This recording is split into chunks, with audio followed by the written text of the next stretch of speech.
अस्सलाम वालेकुम नाज़रीन, आप देख रहे हैं प्रोग्राम अंदर की बात मुज़म्मिल सौवैदी के साथ। मैं हूं आपकी मेज़बान इकरार रियाज़। हमारे साथ मौजूद हैं आपके पसंदीदा तज्ज़िया निगार मुज़म्मिल सौवैदी। अस्सलाम वालेकुम, welcome to the show. Sir, क्या हाल है आपका? बिल्कुल ठीक-ठाक, आप सुनाएँ कैसी तबीयत है आपकी? मैं ठीक हूँ, अल्लाह पाक का शुक्र है। सर, आखिरकार पता लग गया कि ये कहाँ थे, बुशरा बीबी और सीएमकेपी की बात कर रही हूँ मैं। और फिर इन्होंने मीडिया से गुफ्तगू भी की। तो सर, ओवरऑल जो तमाम सिचुएशन थी एक कि हमने देखा है कि सीएम के भी चले जाते हैं, फिर वो कहते हैं मैं छुप गया था, ये हो गया, वो हो गया, तो इस दफ़ा तो बुशरा बीबी भी उनके साथ थीं। तो इस मुतालिक आप क्या कहेंगे? आखिर क्या मामला है? क्या हुआ था डी चौक पे? देखिए, गंडापुर के बारे में तो ज़्यादा बात नहीं करनी चाहिए क्योंकि वो पहले भी चले जाते हैं और मौके से और कोई पहली दफ़ा तो नहीं है और अब तो साबित हुआ है कि वो हिकमत से काम लेते हैं। आखिरी मोमेंट पे तसादुम से बचा लेते हैं खुद को और तसादुम नहीं होने देते, जिसके नतीजे में पार्टी का भी काम नुकसान होता है, उनका भी होता है। अब सवाल करेंगे बुशरा बीबी की हिकमत अमली पे। देखिए ना, ये शो तो बुशरा बीबी चला रही थी। सबको 10,000 5,000 का टारगेट उन्होंने दिया, ये सारी प्लानिंग उनकी थी, खान का पैगाम उनके पास था, क़यादत वो कर रही थीं, संजानी जाने के लिए वो नहीं तैयार हुईं, वो डी चौक जाना चाहती थीं। लोगों से हलफ़ वो ले रही थीं कि मैं डी चौक नहीं छोड़ूँगी, आपने भी नहीं जाना। देखिए ना, वो लोगों से हलफ़ ले रही थी कि मैं भी यहाँ से नहीं जाऊँगी, आप भी नहीं जाएँगे। अब हलफ़ तो बुशरा बीबी ने तोड़ा है ना। सवाल ये है कि बुशरा बीबी की लीडरशिप शुरू हुई इस फाइनल कॉल से और पेशावर में जब उन्होंने इसके पहली तकरीर की और उसके बाद इसकी क़यादत करनी शुरू की इस लॉन्ग मार्च की। मैं समझता हूँ कि बड़ा ही शॉर्टेस्ट कैरियर हुआ बुशरा बीबी का, जो पेशावर से शुरू हुआ और इस्लामाबाद में खत्म हो गया। लेकिन ना, अगर बुशरा बीबी फरार ना होती, गिरफ्तारी दे देती, जख्मी हो जाती, पकड़ी जाती, तो आज हम ये तो ना कह रहे होते बुशरा फरार हो गई। आज लोग ये तो ना कह रहे होते पिंकी फरार हो गई। आज कोई ये तो ना कहता डर के भाग गई। ये बहादुर खातून है, वहां खड़ी हुई और उसने अपनी गिरफ्तारी दे दी या जख्मी हो गई। देखिए, अगर आप बेनजीर भुट्टो या मरियम नवाज बनना चाहते हैं, नुसरत भुट्टो बनना चाहते हैं, कुलसूम नवाज बनना चाहते हैं, तो फिर आप मैदान से भाग तो नहीं सकते। इन जी। खवातीन ने पाकिस्तान की सियासत में बहादुरी की एक दास्तान लिखी है। ना बेनज़ीर भुट्टो किसी लॉन्ग मार्च में इस तरह भागी हैं जैसे बुशरा बीबी भागी हैं और ना मरियम नवाज कभी भागी है ऐसे भागी हैं जैसे बुशरा बीबी भाग गई हैं। मेरे ख्याल में बुशरा बीबी का ने अपने आप को एक बहादुर खातून से डरपोक खातून बना दिया 1 मिनट में। जब वो डी चौक से या जिना एवेन्यू से भाग गई चाइना चौक से। वो सर, सॉरी वक़्त to interrupt, just a second. यहाँ पर एक और चीज़ ऐड करना चाहूँगी कि बुशरा बीबी की बहन की जानिब से ये कहा जा रहा था कि उनको अगवा किया गया है। लेकिन फिर हमने देखा कि ये एक ट्विस्ट, तो उनकी बहन को उन्होंने कहा था कि ये वाला बयानिया बनाना ही, उनकी बहन ने खुद ही हवा में तीर फेंक दिया कि लग गया तो ठीक है, नहीं तो देखी जाएगी। से बयानिए की कोई अहमियत नहीं है। वो रात निकली होंगी, बहन से राब्ता नहीं हुआ होगा, बहन ने शोर मचा दिया, वो मानसहरे में सर्किट हाउस में थी गंडापुर के साथ।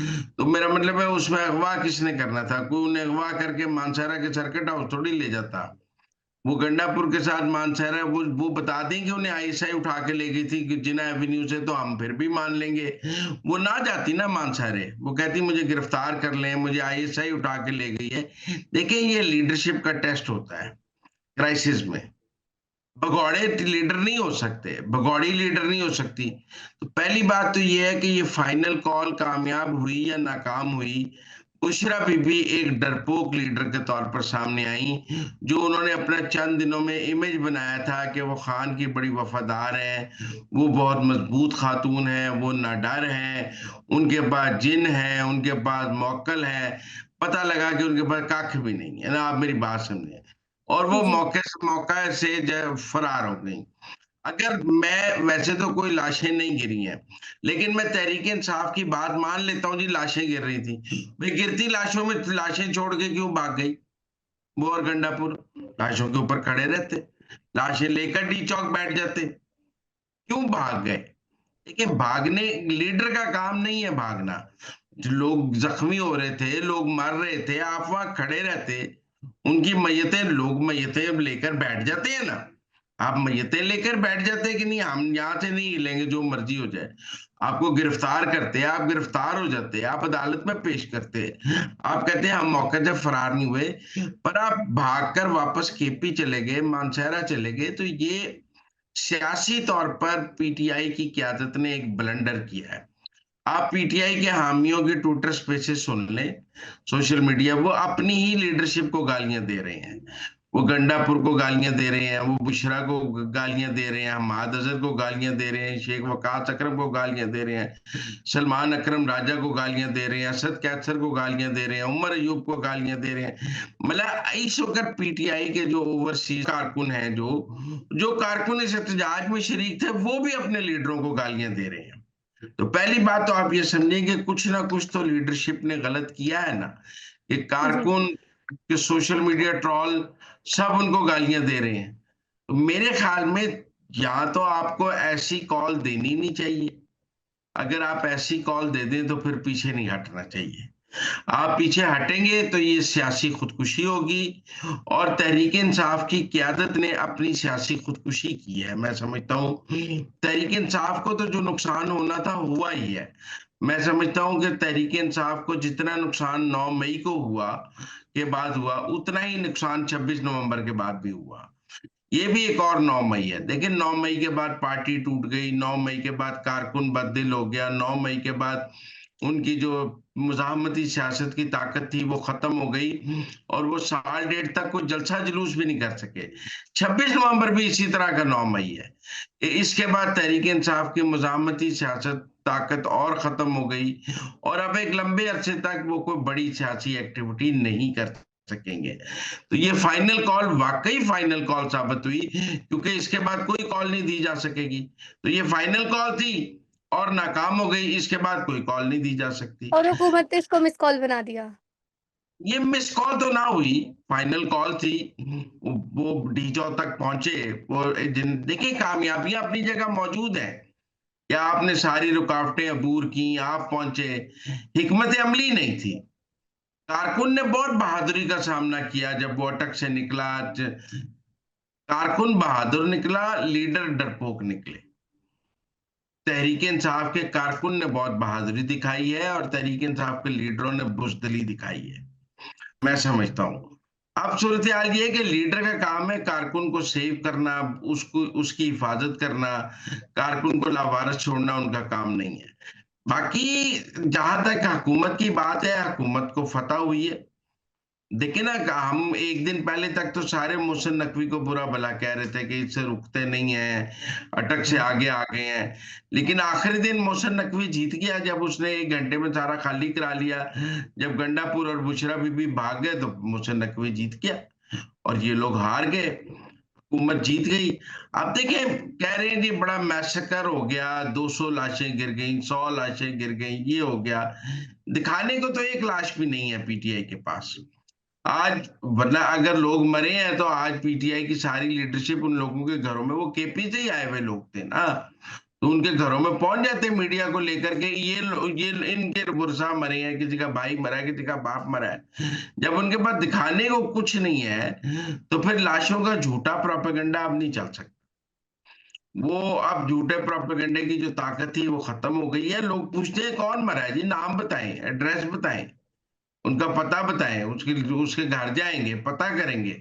तो जब आपके पास कोई कवायफ नहीं है, लाशों का कोई अता पता नहीं है, कोई गुमनाम लोग तो नहीं मर सकते ना, उसका कोई शनाख्ती कार्ड होगा, कोई जी। उसके साथ आया होगा। तो मेरे ख्याल में ये झूठा प्रोपेगेंडा भी नहीं चल सकेगा।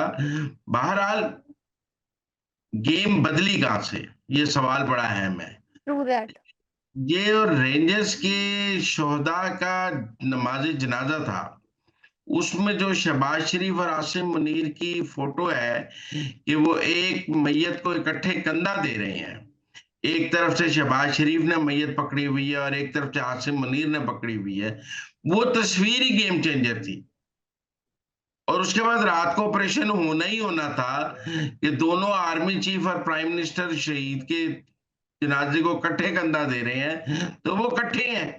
तो फिर पीटीआई के पास तो कुछ भी नहीं था। मेरे ख्याल में ओवरऑल तहरीक इंसाफ का बहुत नुकसान हो गया है, और देखिए सियासी तौर पे बहुत नुकसान हो गया है।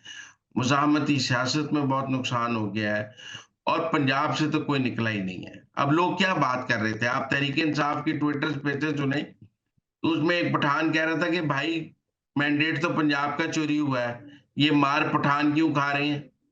केपी के लोग क्यों निकल रहे हैं? अगर पंजाब के लोगों का ये ख्याल नहीं है कि उनका मैंडेट चोरी हुआ है, तो हमें केपी के लोगों को क्या मसला है? केपी में तो तहरीक-ए-इंसाफ जीती हुई है, केपी के लोग किस बात पे एहतजाज कर रहे हैं?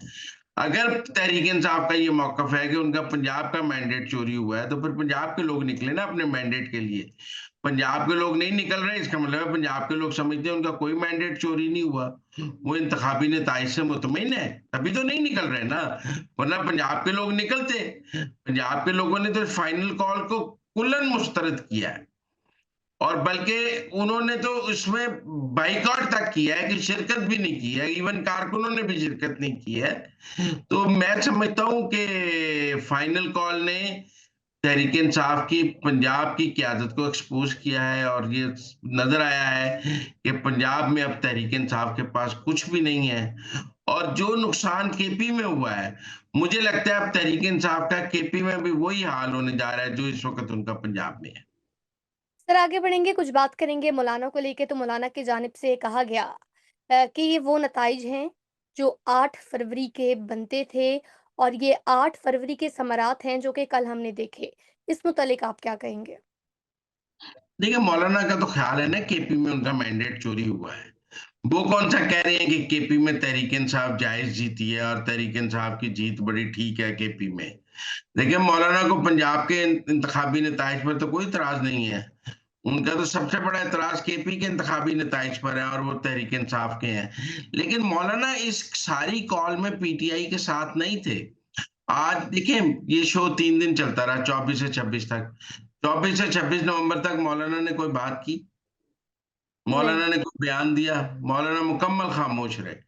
जब तहरीक इंसाफ का मलिया मेट हो गया, सफाया हो गया, ऑपरेशन हो गया, सब खत्म हो गया, तो मौलाना गोंगलुओं से मिट्टी चाटने के लिए सामने आ गए कि अच्छा मैं भी मौजूद हूँ शहीदों में नाम लिखाने के लिए।